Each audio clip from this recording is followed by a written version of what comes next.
So we're just going to begin by a little centering and connecting, then we'll talk a little bit, then we'll move a little bit, and then we'll plan a little bit, and I'm sure something else will happen. So finding a comfortable seated position to begin with, whatever that might look like. And I'm going to take the simplest of mudras, just chin mudra, bringing the thumb and index finger together. And as you know, you can either have that placed down, which has a more grounding effect, or palm up, which has an opening effect. So as you close your eyes, see which of those feels better for you right now. Finding that steady seat within. Bringing the awareness to your breath. Deepening your inhale.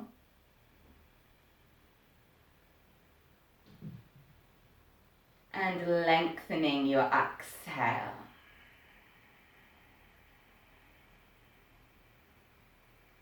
Inhaling in and down.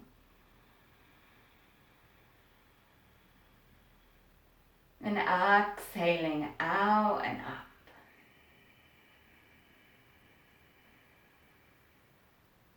And considering how you share the practice of yoga.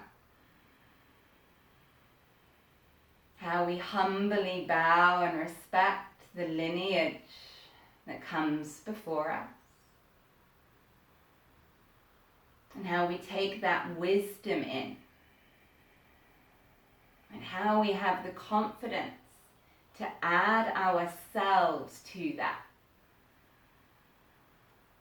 To add our own creativity, our own life's experiences. So that the yoga we share is heartfelt, is a part of us, and inspires people in the great lineage of yoga. So I know you believe and trust in yoga. How do you feel about your own creativity? We often experience as children that someone is either creative or not. You're good at art or you're not good at art. You're good at music or you're not good at music. You're good at poetry or you're not good at poetry. And this shapes our idea of creativity. As if it's something we either have or don't have. Where do you stand in your experience of your creativity?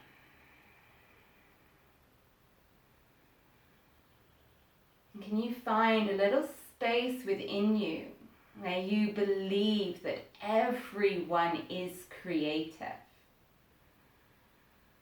Your pure existence here on this earth is of creation.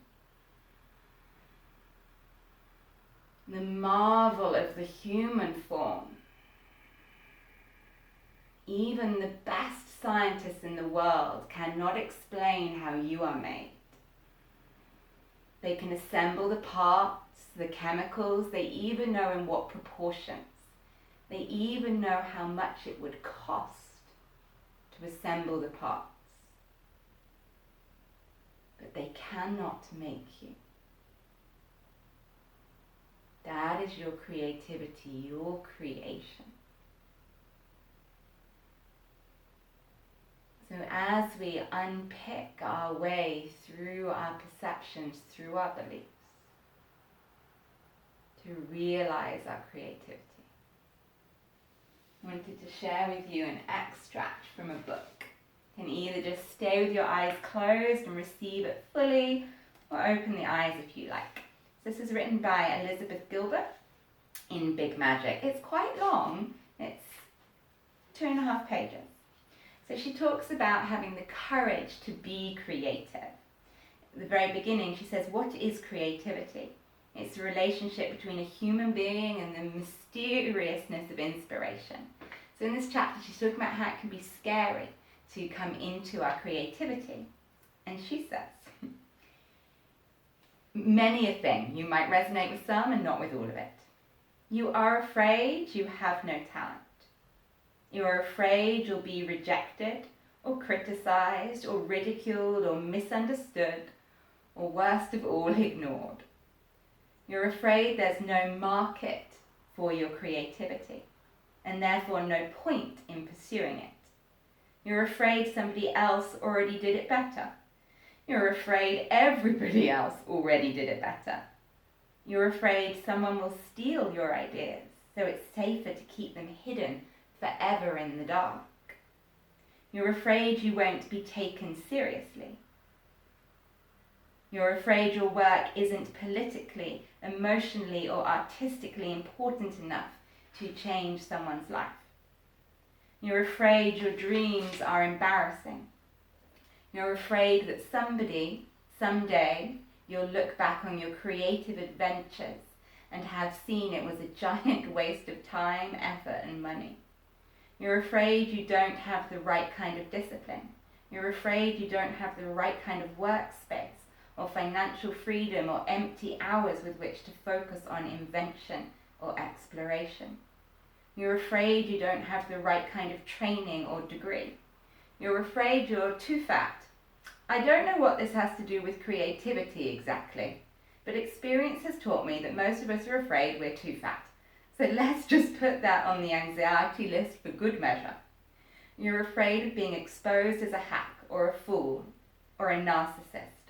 You're afraid of upsetting your family with what you may reveal. You're afraid of what your peers and co-workers will say if you express your personal truth aloud. You're afraid of unleashing your innermost demons, and you really don't want to encounter your innermost demons. You're afraid your best work is behind you. You're afraid you've never had any best work to begin with. You're afraid you neglected your creativity for so long that now you can never get it back. You're afraid you're too old to start. You're afraid you're too young to start. You're afraid because something went well in your life once, so obviously nothing can ever go well again. You're afraid because nothing has ever gone well in your life, so why bother trying? You're afraid of being a one-hit wonder. You're afraid of being a no-hit wonder. Listen, I don't have all day here, so I'm not going to keep listing fears. It's bottomless. Anyhow, and it's depressing too. I'll just wrap up my summary this way. Scary, scary, scary. Everything is so goddamn scary. And still, she asks you to show up. So how do you feel with that idea of your creativity?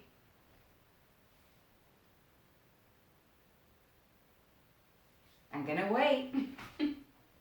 How do you feel with the idea of your creativity and its role in your yoga?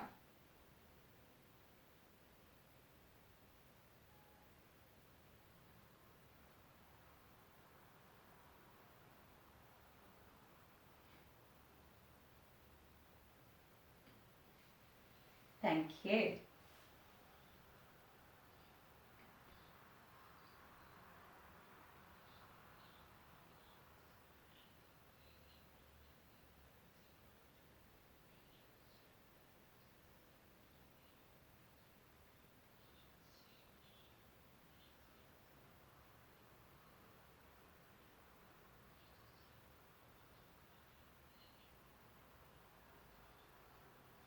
Yeah, yeah, yeah.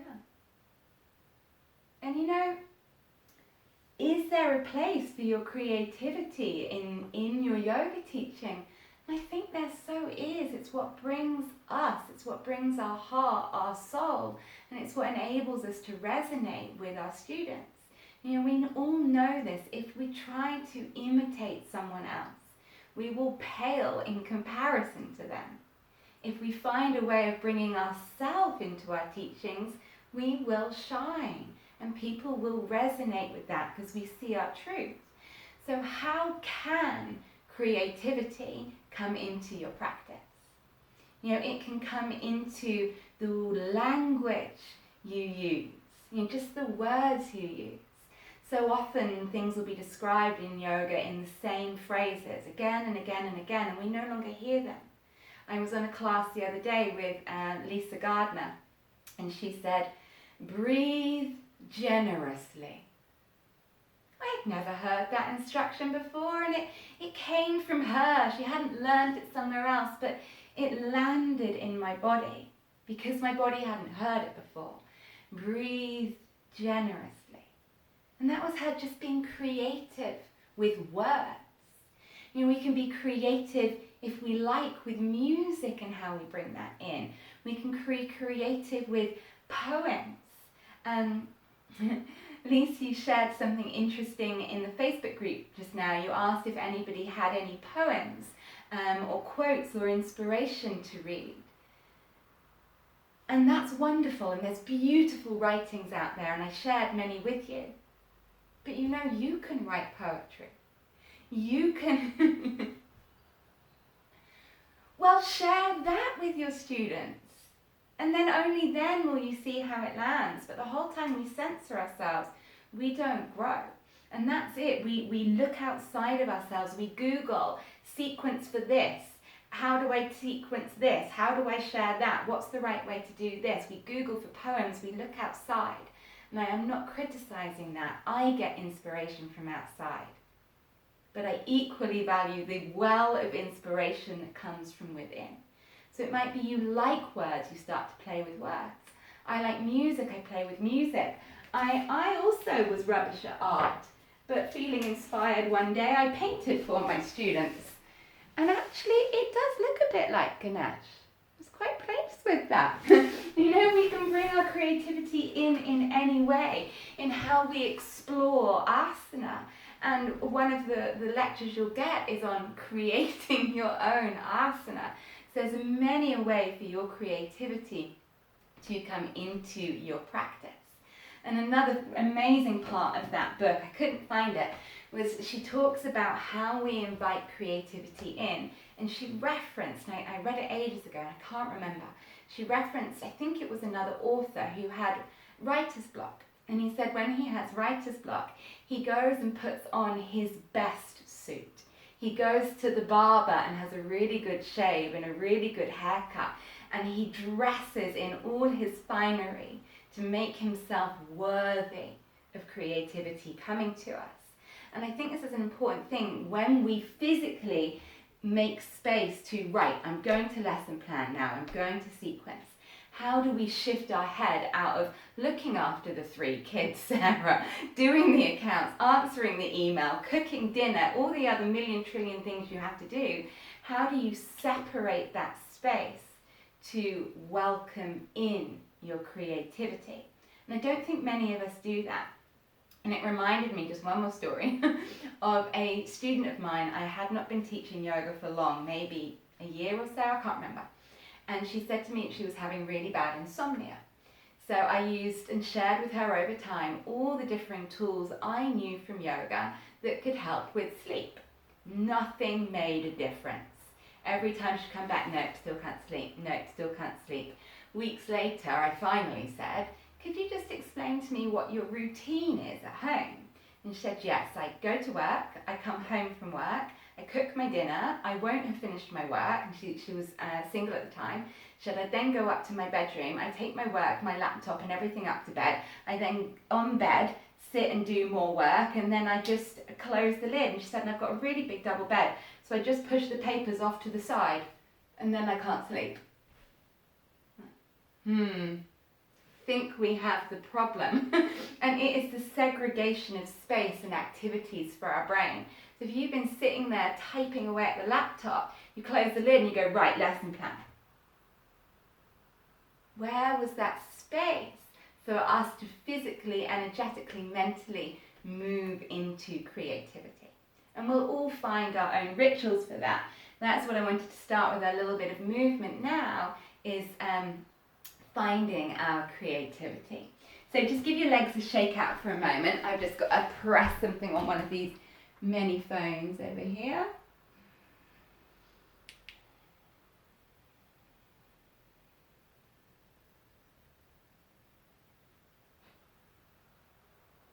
Okay, so finding a fresh, comfortable seated position, even if you had to stand for a moment. Then we're going to take a hand mudra. So this is the mudra for Apana Vayu, but I actually feel it differently in myself. So I'm going to look at the palms of your hands, fold in your fourth finger and your middle fingers, and just touch them lightly with your thumbs. Resting your hands palm up on your legs. Close the eyes. So this is Apana Mudra, and it does have that downward energy, that grounding energy. Where we've shifted the fingertips to point up, it also has a rising for me. Now check with your posture. Often we are too eager. We grasp, we future. Are you leaning forwards? Can you just draw back into yourself a little bit?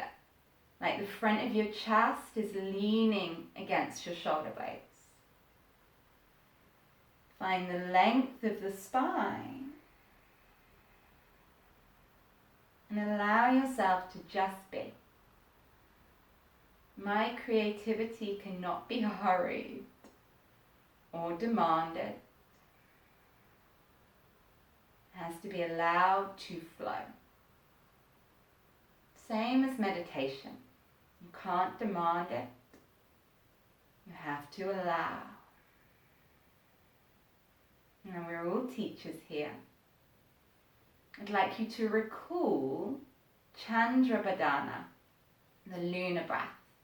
So when we use the hands to manipulate the flow of air, inhaling through the left nostril, and exhaling either through both or the right. And just recall that. And as you know, that breath is also taught to stimulate the right hand hemisphere of the brain. But let's play with it. Just imagine.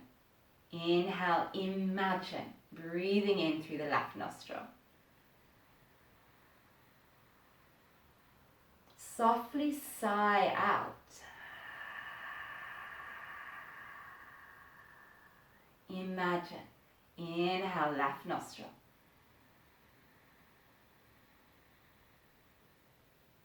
Sigh out. As you keep this going, inhaling through the left, visualize the right side of your brain starting to shimmer,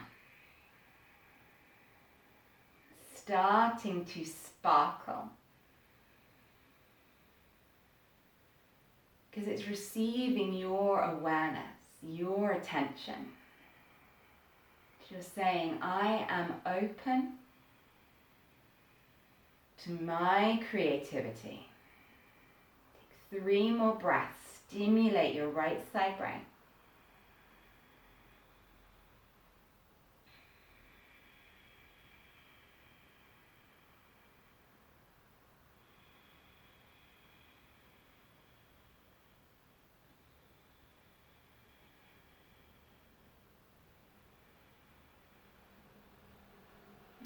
Creativity, it's helpful to be able to see things with fresh eyes.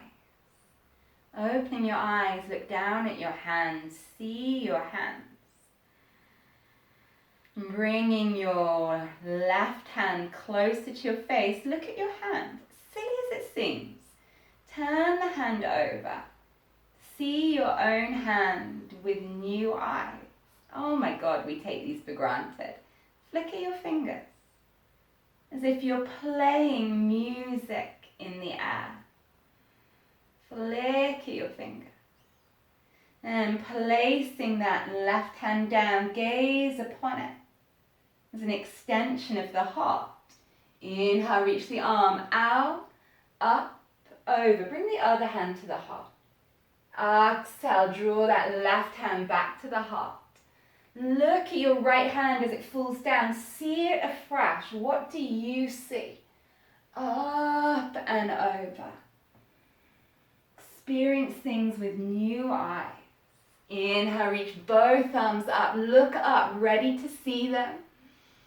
Then exhale, let them twinkle down in front of you like snowflakes falling. Just playing with imagination.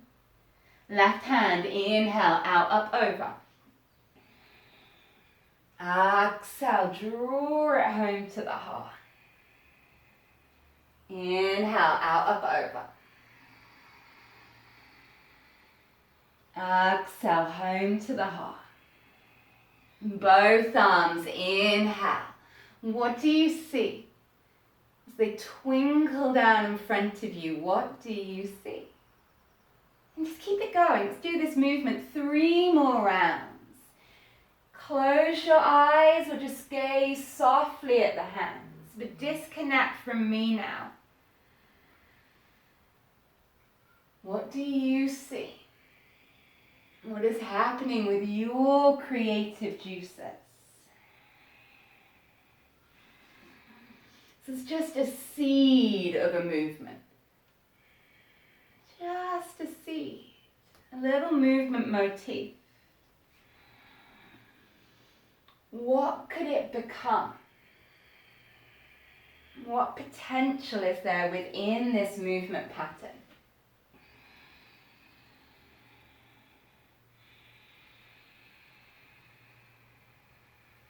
What does it create?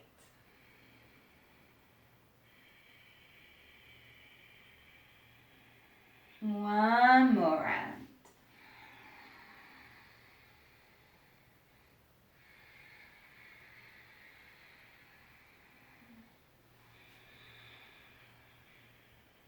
A seed of a movement. A seed of a class. Seed of an experience. Let the hands rest, palm face up. Those fingers alive, eyes closed. What guidance would you like to explore with that movement? I'm not going to open my eyes for a whole nother minute, and I urge you to do the same. Don't look at the screen. But explore that movement. If you were to take it somewhere, if you were to take that somewhere, where would it go? Doesn't have to stay seated. It could come to the knees. It could come to stand. This isn't lesson planning. This is taking a seed, a bud, and letting it become something. So don't censor yourselves. I will not open my eyes. Don't have to stick within a yoga pose. We're just playing. Seeing what we create.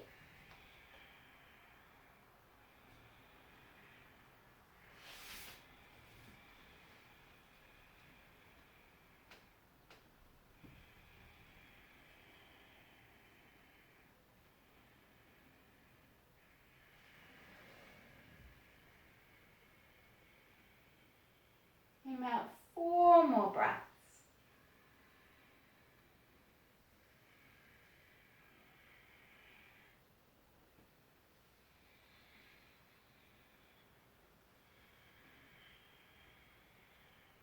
Two more breaths.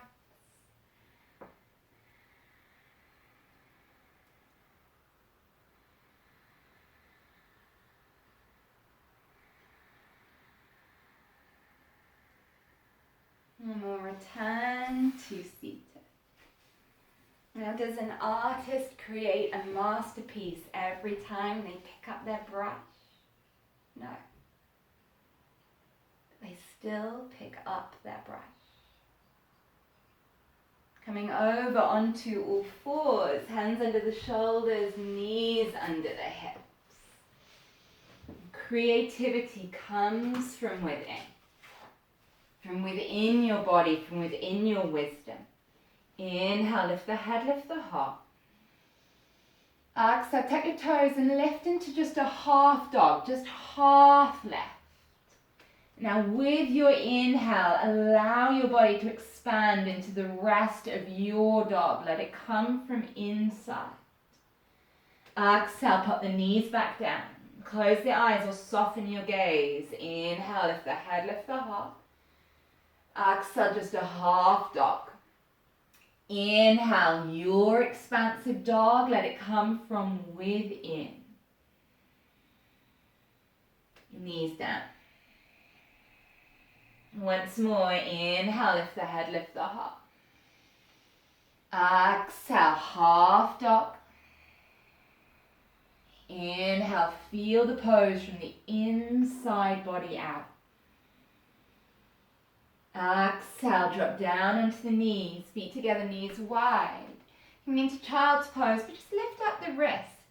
Just feel those light fingertips that were just flickering in the air. Feel them. Inhale, come up through all fours, around your back into cow pose. Then exhale, release forwards onto your tummy. Hips, belly, chest. Inhale, rise up through a little cobra. I don't care what it looks like. Round, guide it back to child's pose. Twice more. Go with your breath.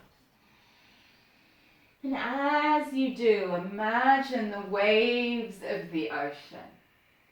How would you replicate that shape in your movement? If you were a 5-year-old being the waves, how would you be that? Play.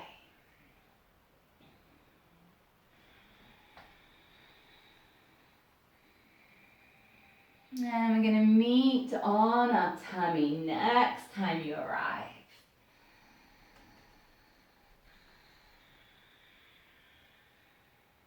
Place the forehead on the ground. I'm going to start with a little figure of 8-ish cobra. So rising through cobra, but not straight, just snake side to side. For no reason than you're exploring movement. Close the eyes. Yoga is not a performance art. Feel. Is there a part of your body that wants to get involved? My feet are desperate to lift up off the ground and play. Is there somewhere in your body that wishes to change, to shift, to play? 2 more breaths of something, anything. Playing with your paintbrush.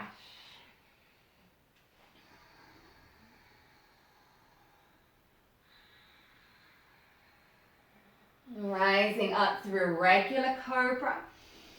Press back to kneeling, but then roll up to stand on your knees. If that's not comfortable, of course you can sit cross-legged. Bring the hands to the chest. Lower that left hand down. See it anew, even from a moment ago. Inhale it up and over. Take a little stronger side bend now if you like. Exhale, we'll call it home to the heart. Feel the breath like the wind under a sail as you move. On both hands. Inhale out and up. So this is your motif coming back. Let those hands rain down in front of you. Look at them, see yourself with new eyes. Right arm, left and right. Keep exploring this.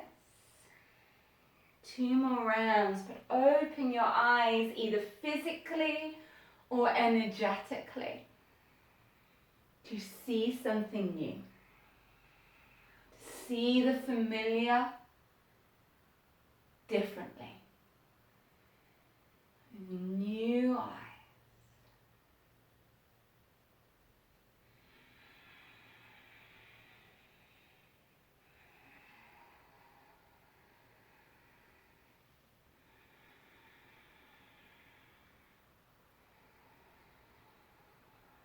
last moment.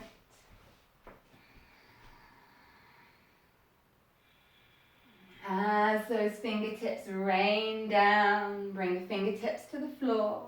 Rock back onto your heels and bring yourself to dangle over your legs in a dangling forward fold.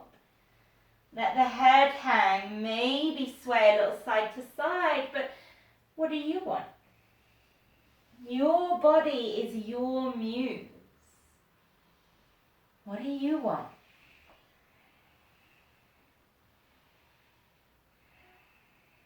Press down through the feet. Inhale, rise up to stand. Reach the arms out and up and hold them up there in a Y shape like a funnel. Press through the feet and open up. Take the gaze up either with open eyes or an open heart. And say as much to yourself as the universe, I am ready to receive. I am open to my creativity. I want to dance with you. I am ready for you. I am a worthy vessel of my creativity. I am an artist. My art is the teaching of yoga. Exhale, let those hands twinkle down. And some of you have done this with me before, taking your feet a little bit more than shoulder distance wide, so you feel very connected to the ground. A little bit of a bend in the knee, and bring the arms in front of you. Fingers soft, those twinkling fingers, elbows soft. Close the eyes, let's tap into either imagination or memory. You are standing on the beach. Feel the soft sand between your feet. That subtle sinking of the feet into the sand. Look to the waves. Water element. Watch the waves. Inhale, the waves come in. Exhale, the waves go out. Now with your 5-year-old imagination, you can conduct the waves. Inhale, let the hands flow up just a little bit. Draw the waves in, magical fingers. Exhale, the waves pass. Just a little lapping Caribbean wave. Inhale them up. Exhale down. As you know, no two waves are the same. They are a marvel of creativity. Bend the knees a little bit more, sink down. Here's a little bigger wave. Inhale, lift up to the arms level with the shoulders. Exhale, let the wave pass, bend the knees.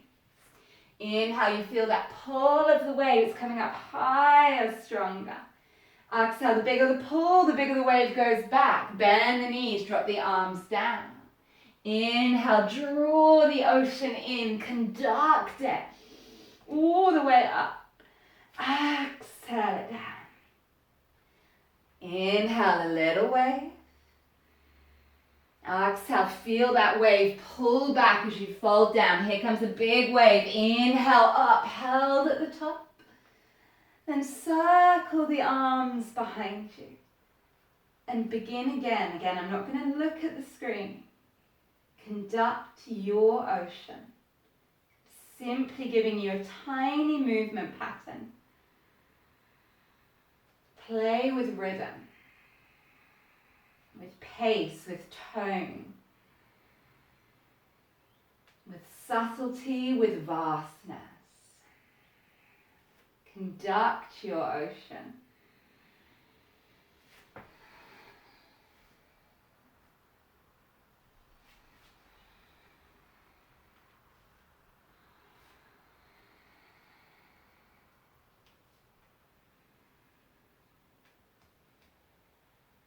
Maybe about another minute or so.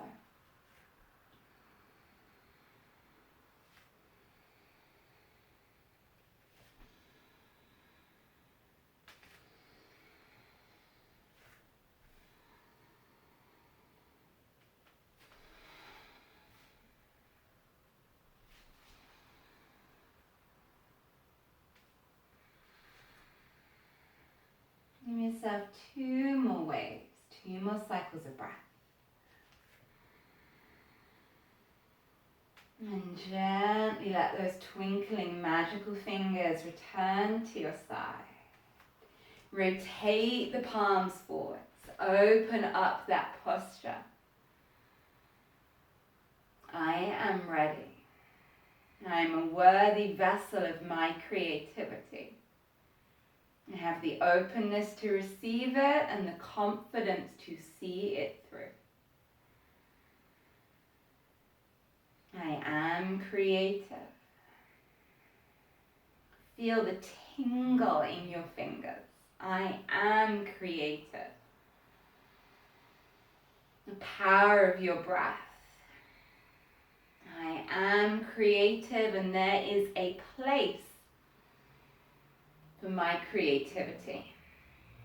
It is my authenticity. Exhale, gently making your way back down to seated in that opening Apana mudra.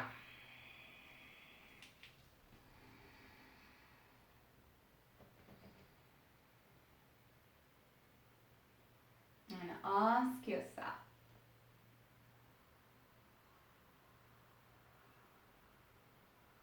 is there either a pose, an asana, or a breath or a mudra, but something physical? So something in my physical body that I feel inspired to make the muse for my lesson plan? Or is there something more poetic that I'm feeling drawn to share? Something I've seen in nature, something I've felt, something more esoteric. And we can work with either. And flickering your eyes open when you're ready. Okay. So hopefully that has helped our brain shift. And this is important.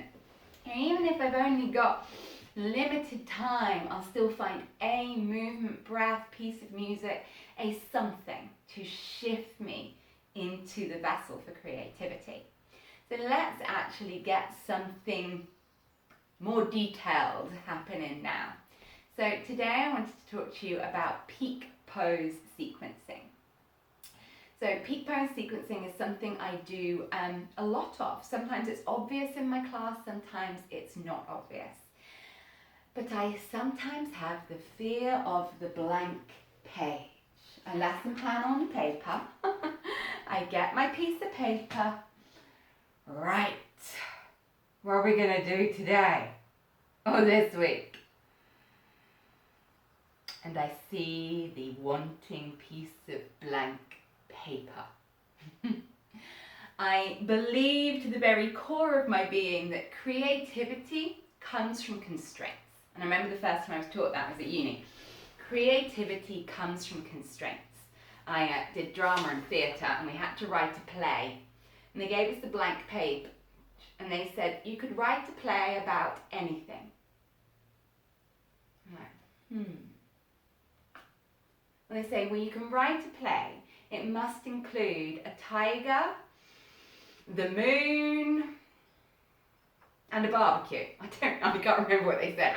And then from within those constraints, creativity came. And that's what we're doing here. We start with something with peak pose sequencing. What's the one posture I feel drawn to teach this week? So it can be a challenging posture. It could be something like my peak pose the other week was Revolved Ardha Chandrasana, something you want to be warmed up to feel good. But it could also be something more simple. I still use peak pose sequencing in my chair yoga. It could be, this is my peak pose today. How do I get someone to really feel the expansiveness in their body and the 3, 4 multiple dimensions of their body? So what is the one posture I wish to teach today? That's a very Easy starting point. And then everything else forms around that. And this creates you a very physical base for a class. But then on top of that, we can layer the deeper meaning, which we will. But we'll start with something tangible. So, I've given you these two peak pose planners. Okay. Now, I do not do it like this, but this is the process I go through in my head. So as a trainer, I had to give you something to get you started on that process. So if you haven't got that piece of paper to hand, open it in your email, open it on your computer. Okay. So let's have a think. What one posture do you feel inspired to teach that is relevant to who you're teaching, what you're teaching? So think of a posture. Okay. And quite simply, you write that where it says pose. That is your peak posture. That is your inspiration. So for me, this week it was frog. Last week it was revolved Ardha Chandrasana. So what is the singular pose you feel drawn to teach? Does anybody wish to just share a pose so we can talk through a natural example? If anyone's got a posture they want to go with, just unmute yourself and shout. Beth's got one, I think. I think she's coming in to unmute herself.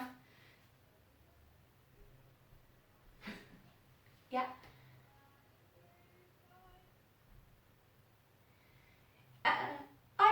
I was taught that as Vajrasana, tiger pose. Was anybody, what was that? Or half bow, I guess. Does anyone else have a name for that? Yeah. Yeah, or Vajrasana. I remember I was teaching on someone else's teacher training, and the poor girl came up in the group community class and said, I'm going to teach Viagrasana.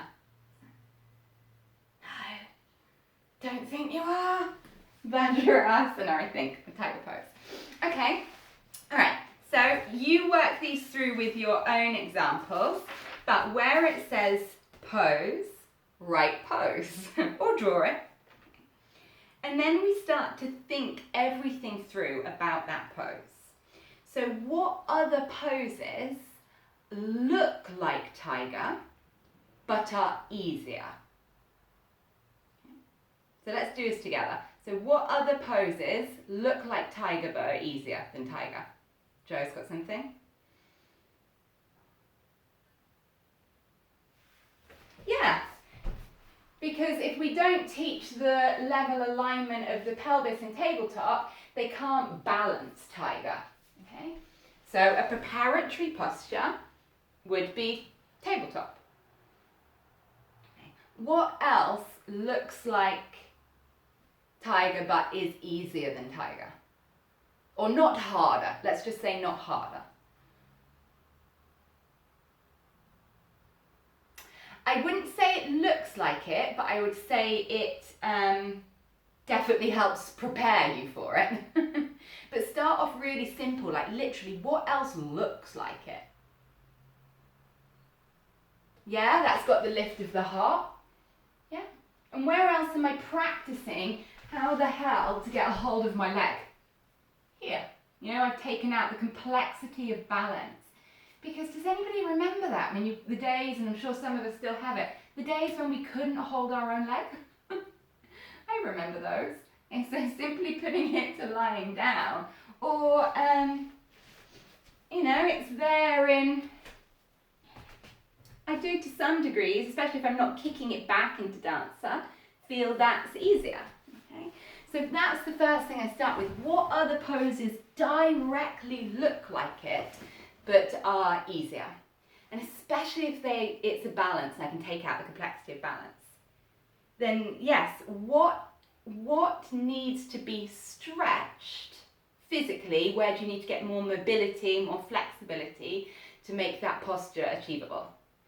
So Beth was coming in with a low lunge. We definitely need to open up the hip flexors and the quadriceps to be able to reach around. So you see that box that says to stretch? For your posture, what needs to be stretched? So if your peak pose was triangle, I certainly know I've got to prepare my hamstrings and also prepare that rotation and start to open up my shoulders. If I know I'm teaching triangle as my peak, I'm going to want some hamstring stretches. They're really basic. And what needs to be stretched to make that pose feel good? Then to activate. So by activating, I mean what muscles do we need to know how to engage, or what technique do we need to know how to engage to make that pose doable? So Joe suggested for Vajrasana, tabletop. Why, Joe?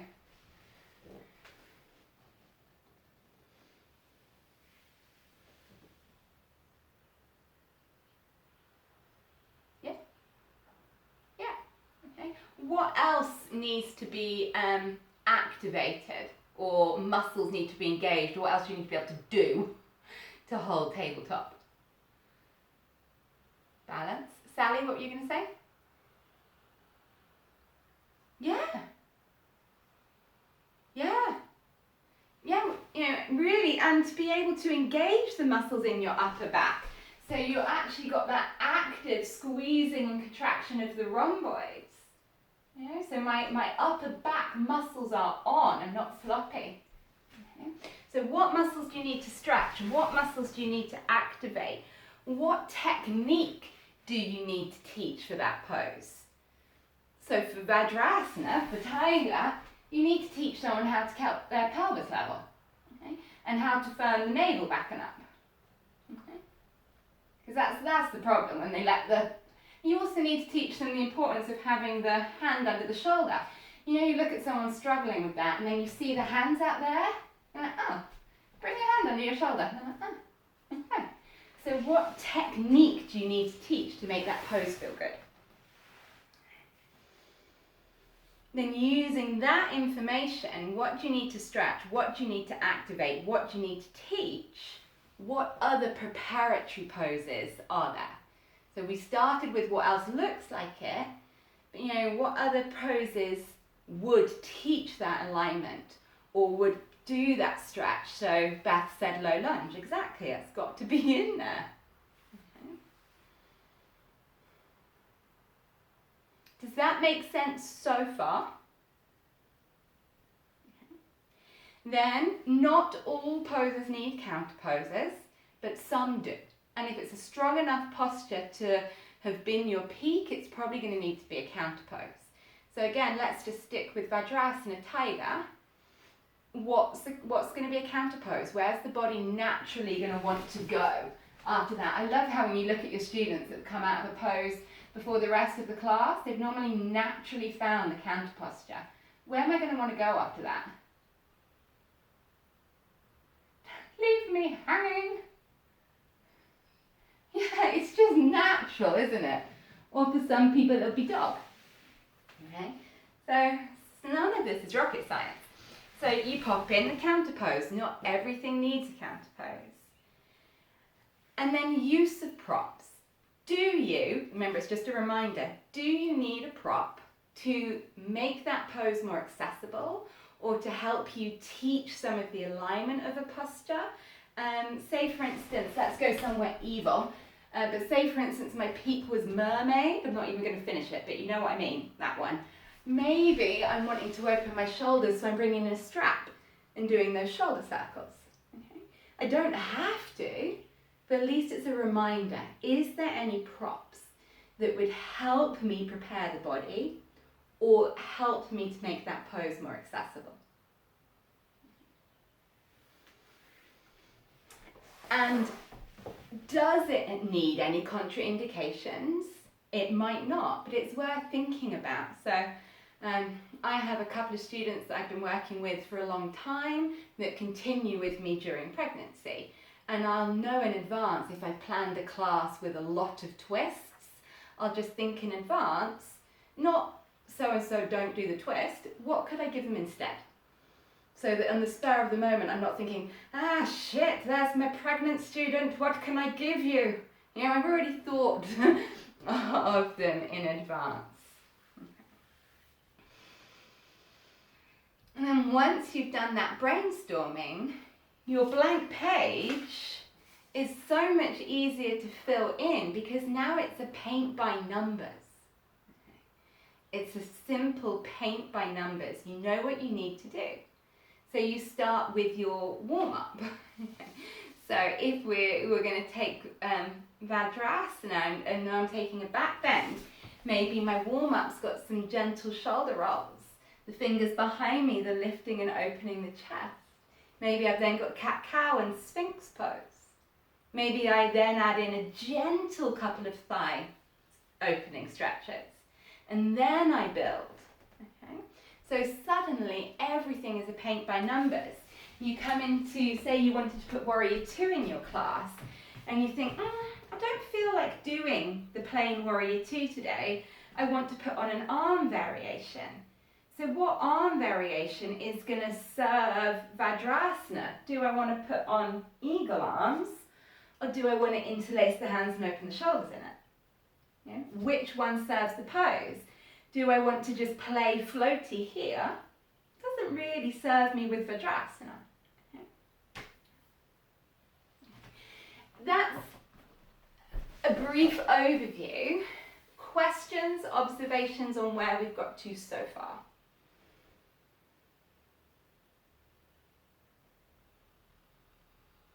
Has anybody picked a pose that they can't work out what the preparatory postures or to stretch or to activate the technique? Let's help each other. Has anyone picked something and they're like, I don't know what that would be there?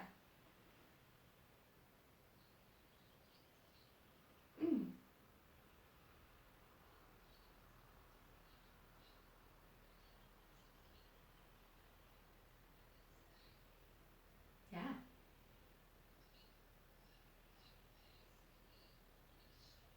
Mm.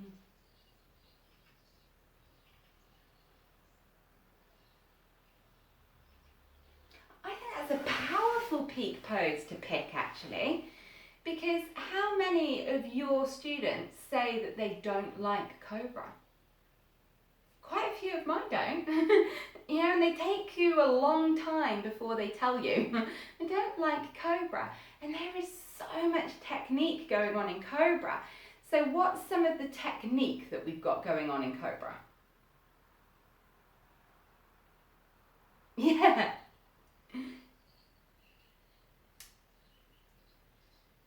Yeah. But massively what gets forgotten is the engagement of the rhomboids. So the muscles between your shoulder blades, these want to be actively working. You're squeezing the shoulder blades together. So what comes straight to mind for me is I remember being tortured in the days of hard wood blocks, and we had to take the block, sit the block at the wall between the shoulder blades and squeeze the block. Now with a foam block, that's really easy, it's staying there. With those heavy brick ones, they'd fall down. So instantly I'm like, oh, I can do something with a block to teach someone how to engage the shoulder blades. And then you're thinking, right, so that's going to be, now I've brought the block in, I might as well teach about rhomboid engagement. So pushing the arms away, drawing them back. You might as well start to teach this. So now I've got my prop, and now I'm thinking, right, technique to teach how to engage your rhomboids. What am I activating? The rhomboids. And then suddenly the class is an upper back strengthening class. And then she said also it's that lengthening the back, because people just come into Cobra and compress the lower back, don't they? So you think, right, that's the pelvic tilt, isn't it? Being able to, in Cobra, tilt the tailbone towards the heels. You know, and how many people lose their pelvic tilt? So now you've got your warm-up. You're going to be starting here in the basic pelvic tilt. Okay? Aren't you? And then you can explore that. Hands here. Getting my pelvic tilt going. Okay? So suddenly, you're teaching a class on the movement of the pelvis and activating the rhomboids, and then you put Cobra in way near the end, and then go, right, put the pelvic tilt on, engage your rhomboids, draw forwards and up. And partner work's amazing in Cobra. But suddenly, and that's the thing, the peak pose sequencing, the peak posture is normally after the halfway point. Because you've got, that's a lot I suddenly had to do. You know, I've got to teach the movement of the pelvis, teach the activation of the rhomboids, and still do a full and complete yoga practice. You know, you don't want it to suddenly become a workshop. You know, sometimes my students won't even notice there's a peak pose, and sometimes they can really see it. You know, it's not suddenly a workshop. Does that make sense, Joanne?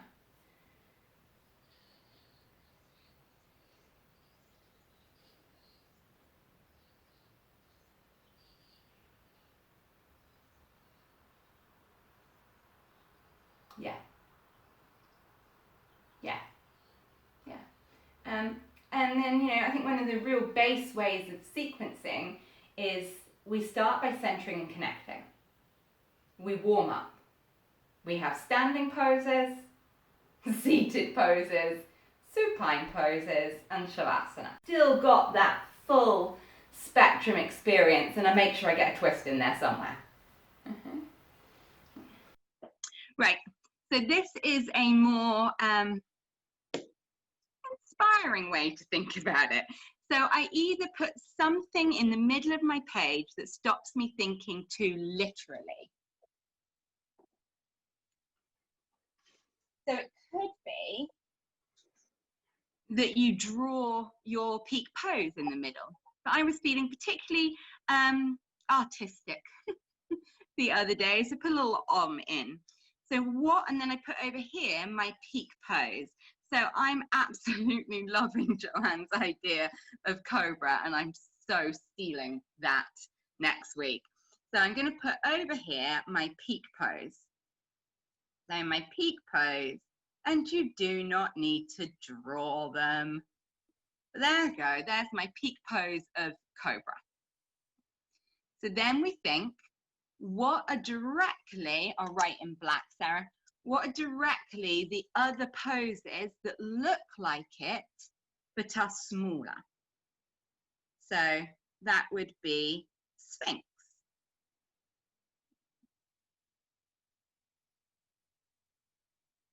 Can you think of anything else that looks like Cobra that's smaller? I guess cat, to just see the chest bit. Kind of probably want one other posture. What? Someone give me another pose that they really can feel Cobra in, but not Cobra. Standing back bend, a gentle one. Yeah. Maybe with the hands on the back, because then you can really feel the pull up out of the pose. So, looking at your other piece of paper, what needs to be stretched?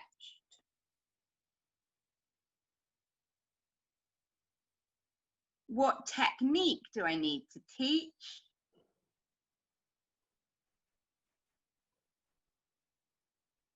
So what needs to be stretched?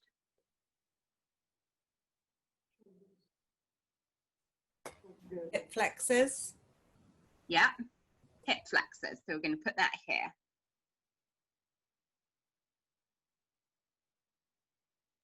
The chest.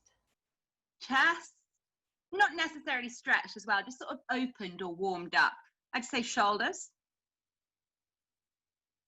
You do not have to write around an Pretty though. Okay. And what technique do you need to teach?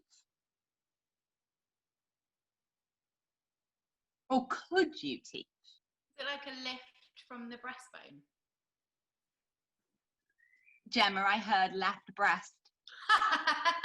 Yeah, if you like. A lift from the breastbone.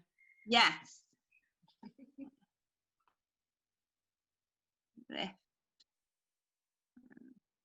Sternum. Yeah. Pelvic tilt.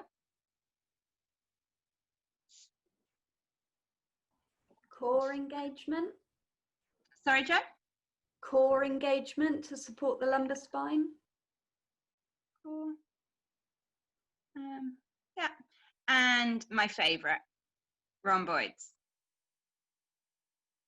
Shoulder blades, muscles between the shoulder blades. Okay. So now I know that, I start to think, what poses, since you said it, Emily, stretch the hip flexors? Bridge. Bridge. So I've also got out here just my different categories. I've got peak, reclining, standing, opening, seated, balance. Bridge pose, I guess that's reclining, isn't it? So Yeah. there's bridge. All right. What else stretches the hip flexors? Lunges. I'm not going to do it for you. What else stretches the hip flexors? Bow.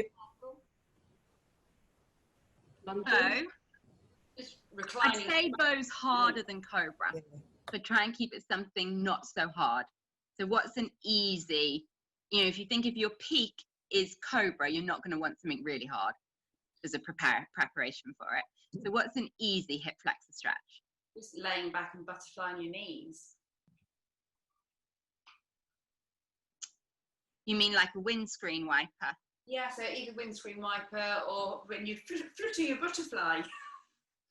Look to your butterfly.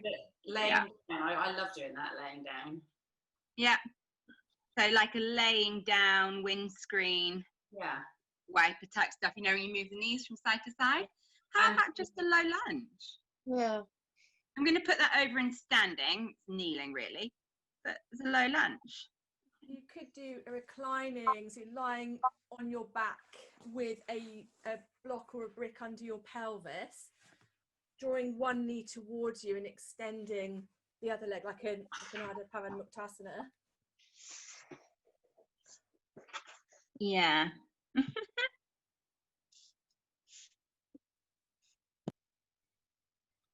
Yeah. So let's move on from hip flexors to chest. What opens the chest? Camel variations. I really wish I knew where your voices were coming out from. It's Lise. Camel variations. Yeah. No, sorry, I meant which device.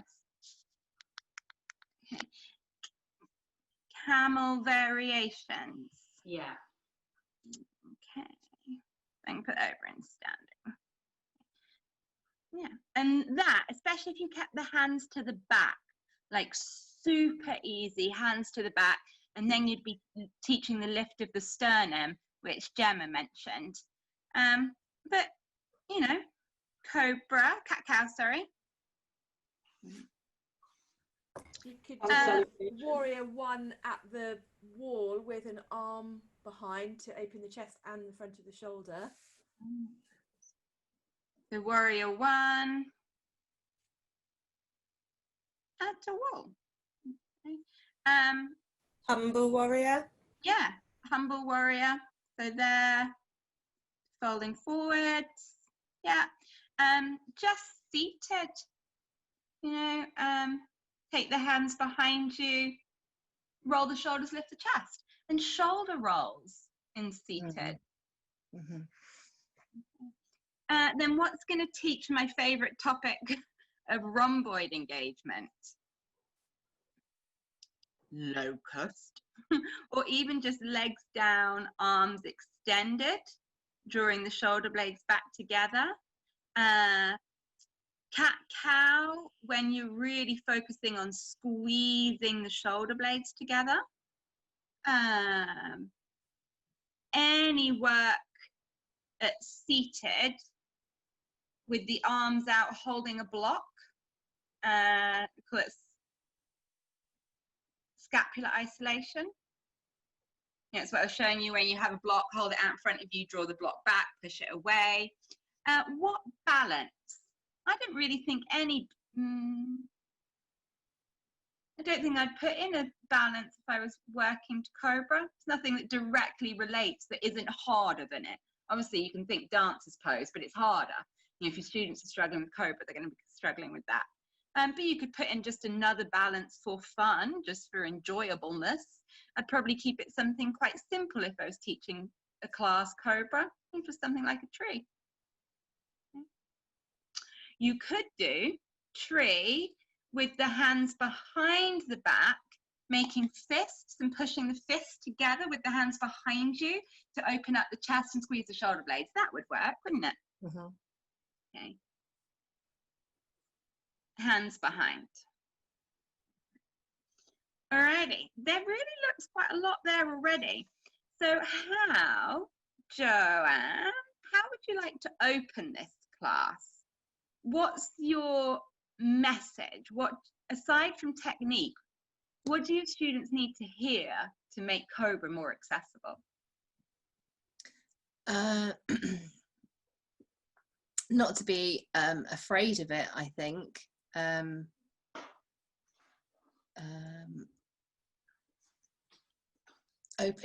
Opening up the heart to open up, and being strong in the core to facilitate that. I mean, there's something really interesting in fear with that, actually. I initially couldn't see it, but especially if you were teaching a class with back pain, you know, the science of fear and back pain is fascinating to read about. You know, how the pain, the medical cause of the pain can actually have gone, or there have been no medical cause in the first place, but it's fear.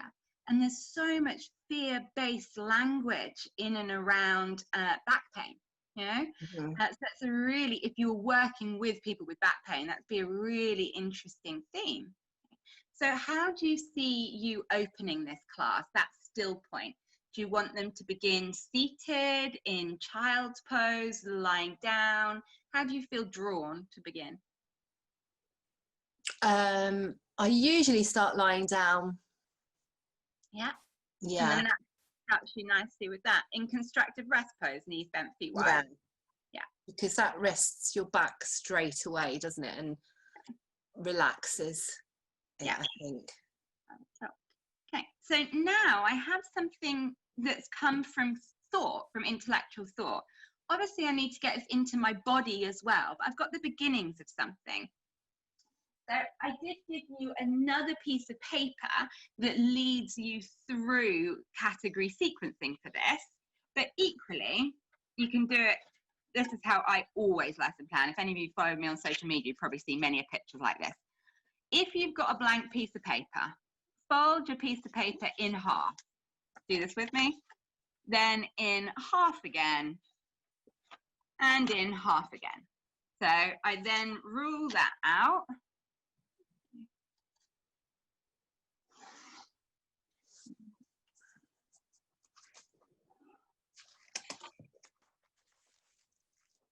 This is not to say you have to do it this way. I've sent you another planner you could follow, especially if you prefer to work in words, rather than Stickman. The other planner would work well. Okay. So I've got my beginning. I follow this along like this, and pretty much one page is a 1 hour class. So I know we are starting in constructive rest pose. Thinking about that topic of opening the heart and fear could be really nice to have the hands, one on the belly, one on the chest, maybe. And connect to the breath there. And then I'm still looking at that other piece of paper and thinking, okay, so what relates well? What have I got to do very little movement to come to from there? So it's going to be that pelvic tilt. So you're teaching the movement, the tilt of the pelvis. So there's my pelvic tilt.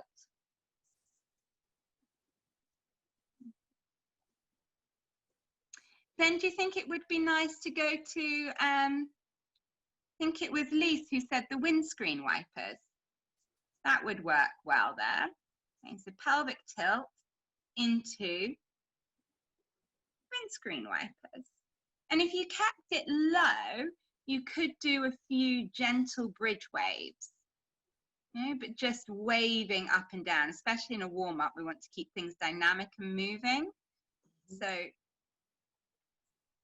ooh, bridge waves, then I think you want to spend enough time in reclining, seated, standing, but not too much time. It feels to me, maybe you could pop a twist in here somewhere, a spinal twist maybe before the bridge waves. Since this is all rough to begin with. So let's add a spinal twist, because thoracic mobility is going to definitely help with Cobra. Spinal twist. Do you think it's time to come up now? So, looking at my little test here, do you want to come up to seated or up to all fours? I think it's probably time to come to seated and to teach a bit of technique. Mm-hmm. So we'd then come up to seated. And let's get the shoulder rolls.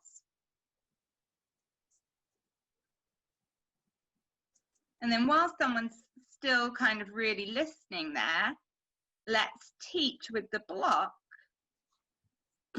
the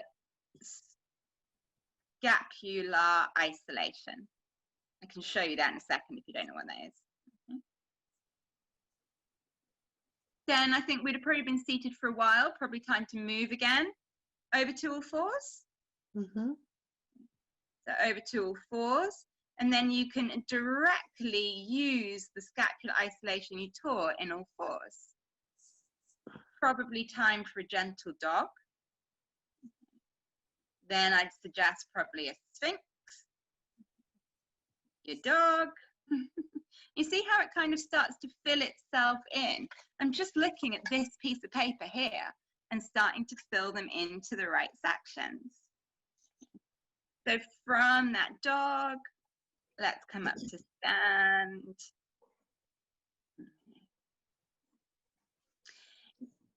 Joanne, do you teach sun salutes very often or not?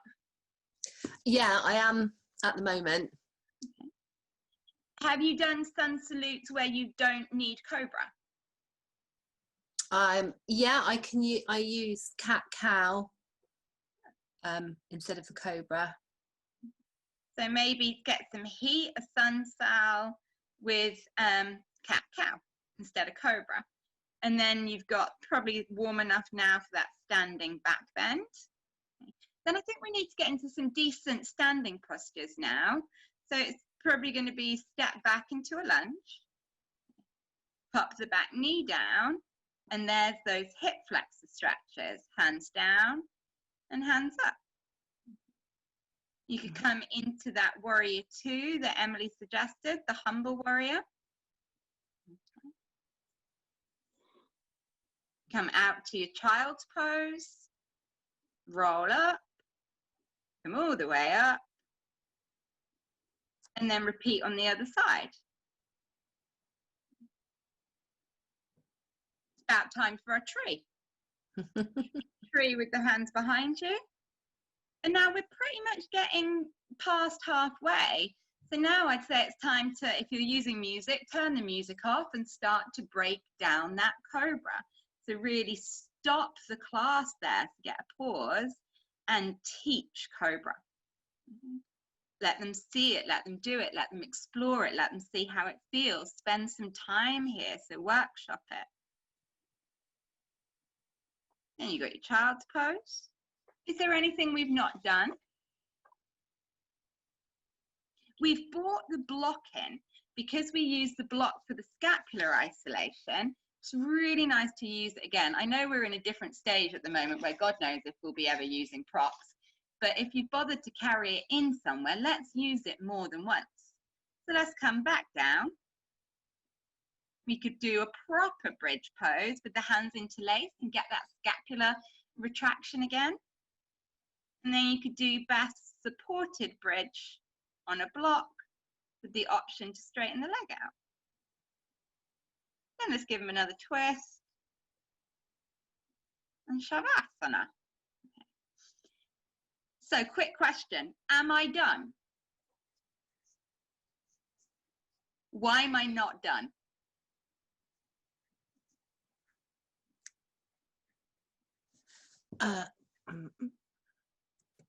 I haven't done a relaxation at the moment. Oh, you've got the relaxation, yeah. Do we need to focus on the breath? Yeah, you can add that in. No, I'm not done because that came out my head, didn't it? Oh, so do it physically. So now we have to go back to the map. So let's make our way to our map and explore it. Now, who has, the time to do all of that and then explore it all on those days when, you have to take the cat to the vet or whatever else happens. So you grab your lesson plan, let's have a look, let's lie down. Now taking the feet mat distance wide apart, knock the knees in.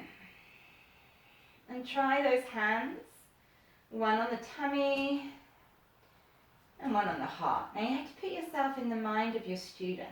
And with Joanne's students, they're all really a bit fearful of Cobra pose. Now I can already see or feel something that's not working for me here. My elbows aren't on the floor and I actually feel quite tense. Does anybody else feel that? So try sliding your elbows down to the floor. That didn't work for me.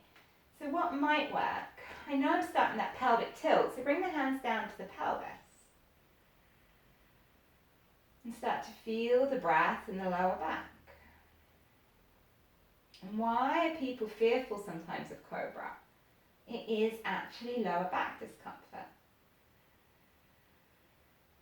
There's a massive connection between breath and back pain. Start to breathe into your lower back.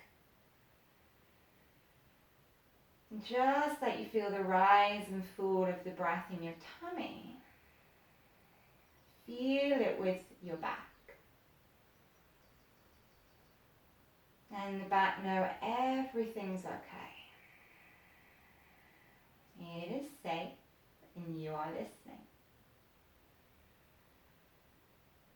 And just walking the feet into hip distance wide, separate the knees.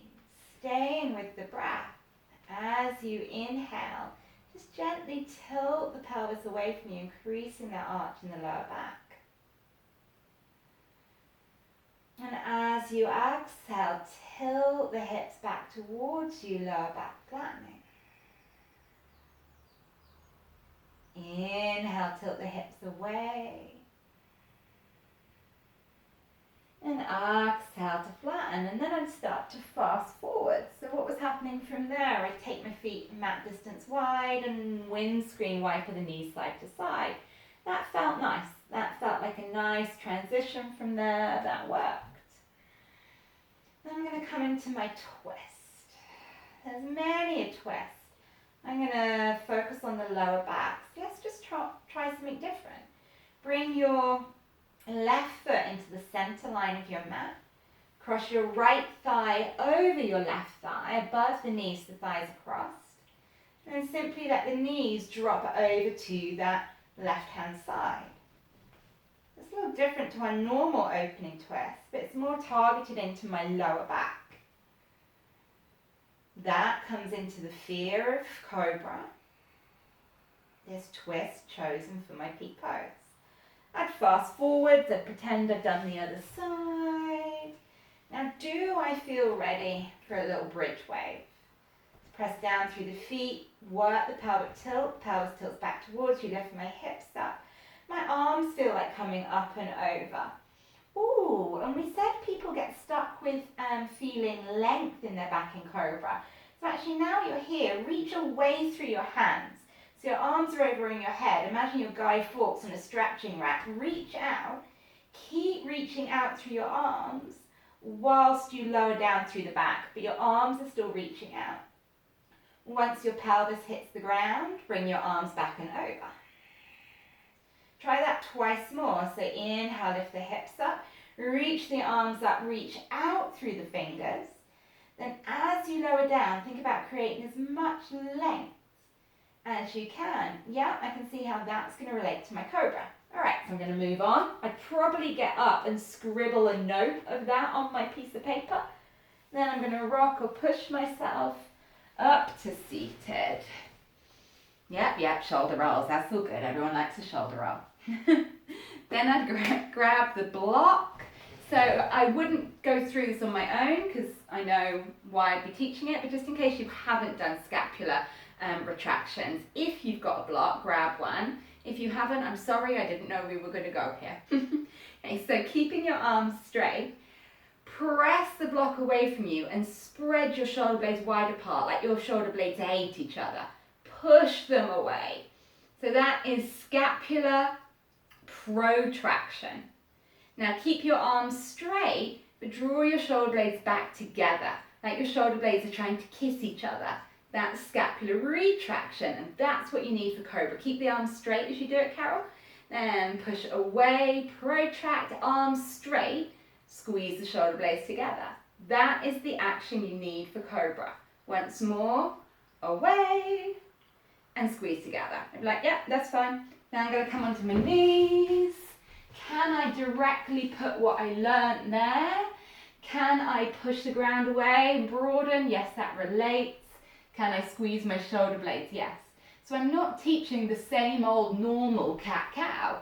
I'm teaching cat-cow for cobra. I'm teaching press away, protract, squeeze the shoulder blades together, retract. Yeah, I'm good with that. I definitely need a dog now. I'm ready for that. Then I plan Sphinx. So you see I'm going through it, checking everything works. So now I'm in Sphinx, it's a clean preparatory pose. What am I going to be teaching? Gemma said about opening the sternum. So yeah, why don't I teach that? Broadening the sternum. Has anyone seen how their students chuck their head back in cobra? This would be a damn good place to teach that. Chin down, back of the neck long. And I'd forgotten that. We'd forgotten the importance of the neck alignment in cobra. So I'd quick go to my notes, scribble that. Push back. Yeah, then I'm coming up to stand and I'm doing a sun salute. All good. Okay, I probably wouldn't mark that bit through. Okay. So then I've stepped back, I've gone into the lunge. Yeah, interlace my hands. That all seems good. Then the cobra the tree pose was a bit different, so probably try that out. So coming up to stand. Let's see what can we experience about cobra in tree pose. That tilt of the pelvis, you know, so I've not got my duck butt going on. So I'm teaching again that tilt of the pelvis. I can be teaching that subtle lower belly drawing in and up, because all of that is cobra. And then let's take the hands behind the back. Make two fists and push the fists together. On a side note, I much prefer that as a modification than that to reverse namaste, because that it's really hard to get someone to get the retraction. But fists together, push the fists together and squeeze the shoulder blades together. Right, yeah, that'll work, but stupid Laura, I can't do that, and then, no, all right, so that's why I had to practice. Okay, so I'm going to have to get my students to come up into tree, and then get them to do the fists. So that means I'm going to have to demo this first. Make myself a quick note to demo strong tree, maybe I'd call it that. All right, then I'd release, strong tree on the other side. Now I'm at my peak. What am I going to use to teach cobra? I love partner work for teaching cobra, but we do not have that luxury and we won't for a long time. So I'm going to have to teach it another way. So maybe I'm going to hold my hips and get someone to physically explore just the pelvic tilt. My head's annoying me. I brought a block. Ha-ha. Rest the head on the block, and now your students can explore the pelvic tilt. And you'd already brought a block to class. Then I'll take them off the block, explore the shoulder roll. How do I get them to get that feeling of pulling forwards? Okay? Of squeezing the shoulder blades. And then I check my ending. So can you see how even just a quick play on my mat, that sequence has evolved? What questions have you got? Observations?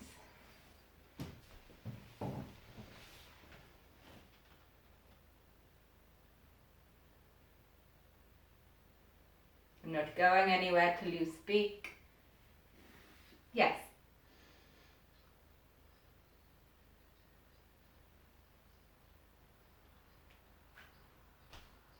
Yeah. Yeah. Yeah, absolutely. Yeah. And then what's so nice about teaching technique like that, about in other poses, is it means you now don't have to spend half an hour teaching Cobra. Because you've taught everything in the other bits. You can say, come to Cobra, okay, so start the pelvic tilt. Because you taught that at the beginning in your opening warm-up. Joanne, since this was your pose we picked, do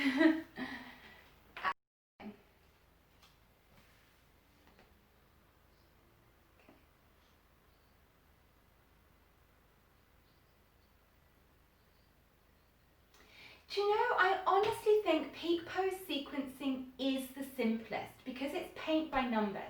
I had to spend the time at the beginning with that sheet of paper with OM, thinking what needs to be stretched, what needs to be activated, what technique. Then I wrote a few poses in each category: opening, standing, supine, seated, and then I just plugged them in. It's paint by numbers. Then you come to the mat, check that it works and let your body inspire you with what's missing. Please, Sue.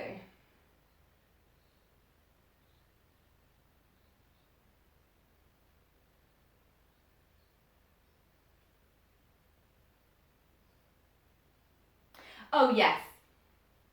Yeah, so I would have flowed. Yeah, you're right. Yeah, so that's just habit. Yes. Yeah, absolutely, so would I. I invariably just don't write that out. Do you know what I normally write out for that? I'm going to show it you. I just put a V, where is it? A V in the box, which just reminds me I'm going to take a vinyasa. Yeah.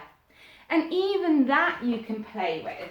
So my peak pose this week, as I told you, was frog. I don't know what evil mood I was in. Okay. So we started changing that forward fold, because I was doing inner thighs, into we had Charlie Chaplin meets Tadasana, came down into Malasana, toes forwards, and then forward fold. You know, just to mix it up, and the inspiration, the creativity came from the peak pose was frog. You know, so everything, it just unlocks everything. What we picked just then happened to be very anatomical, very remedial, very simplistic yoga for engaging your upper back muscles. But you can do this with things that are so much more poetic as well. And we will look at that over the next 4 weeks. We'll look at theming, and you'll see that in some of the classes I've sent you as well. So I sent you 3 classes. You are most welcome to do all of them, but that was not the pressure. It was so you could choose which one you do. One was a peak pose sequencing to Hanumanasana, which was very much like this class, very literal, very how do we prepare the body for splits. Then you had the one with revolved half moon, which actually had a lot more layers of depth to it. And then you had a quick half hour through mermaid. So you can be as simplistic, I'm teaching physical yoga, or you can layer on as much beauty and creativity as you like, which we will explore. But to get going, does that make sense? Do you feel you could have a go at peak pose sequencing this week?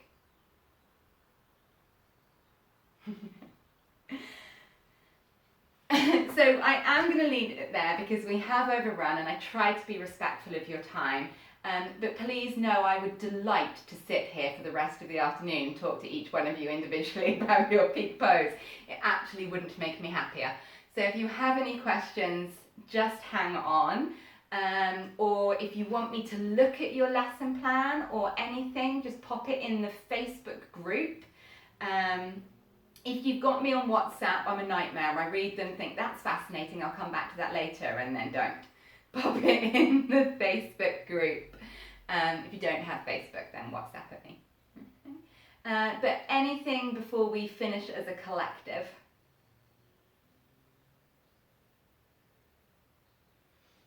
It's in the email, Sue. So go back into some of the emails I've sent you, and there's a link in there to the Facebook group. Yeah, it is. It's the Teacher Collaborative one. Yeah, it's that one. Just too many groups otherwise, and then other people can learn from our discussions as well. Yeah. So to say thank you so much for joining me. Thank you for opening to this dialogue. I hope you have fun exploring, and know I would love to connect and share. Thank you. Namaste.